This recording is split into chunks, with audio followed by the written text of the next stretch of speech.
Welcome to part 2 of Disney's Beauty and the Beast.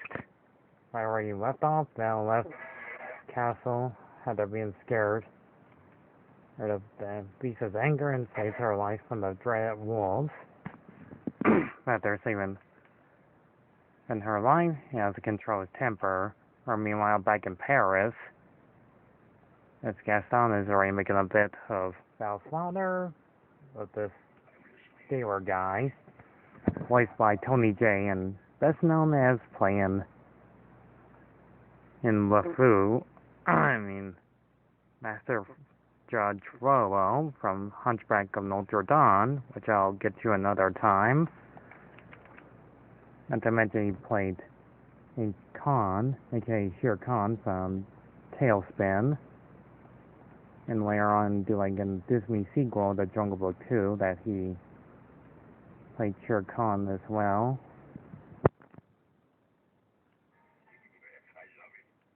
Marmoise has to find her rescue Belle from the Beast's castle. They didn't like each other at first, but now they are being attached to each other. That Belle loves her gifts of the library. And to make a long story short, or in the end of the movie, they do succeed to fall in love for each other and change him and everybody else back into their human forms. I'll try not to give away too much of the scene of the movie, but that's how like seeing glorious with animation and CGI backgrounds that really fits the animation pretty well done. It looks incredible. Beauty and the Beast is still a pretty impressive film since 1991. It's 31 years later, it's still pretty good. And I'll give it some credit. It does have some impressive, beautiful art background. Simple story of Belle falling in love with the Beast. It's still amazingly incredible. It has amazing voice actors, beautiful backgrounds,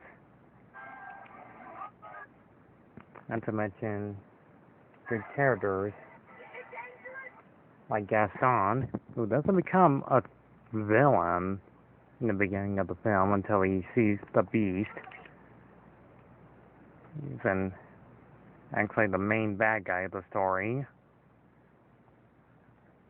And that's pretty much like how the story goes of a true story of Beauty and the Beast, of its enchanted magic, and beautiful artistic backgrounds and action-packed comedy and multi-green romance. It's truly a work of art.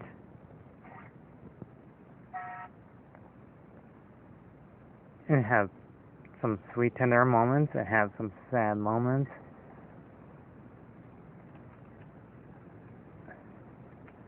It has very, very great progress of and being what it's supposed to be, a true masterpiece of work. I did enjoy this one on the feed. Oh, this is a DVD cover, but on the feed, it's a true masterpiece of work, of art. It's really creative. The storyline, it has very magical powers. It knows what it's supposed to be. It knows how to be, in the word for it, pretty much one of a kind, glorious story. That's the reason why I love Beauty and the Beast as a kid. I'm so glad to finally review this movie. After talking about the Enchanted Christmas, I am glad to finally talk about this movie at last.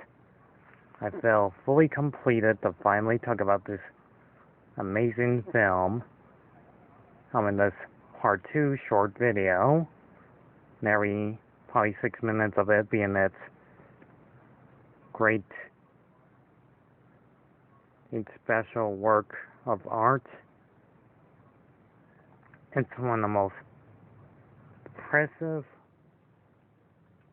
stories I ever read of the books as well. They saw the film. It's just glorious on how everything in the film turns out alright in the end.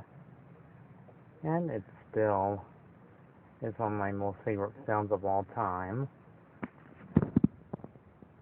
All I can say is it's totally worth your time watching it to show your grandkids and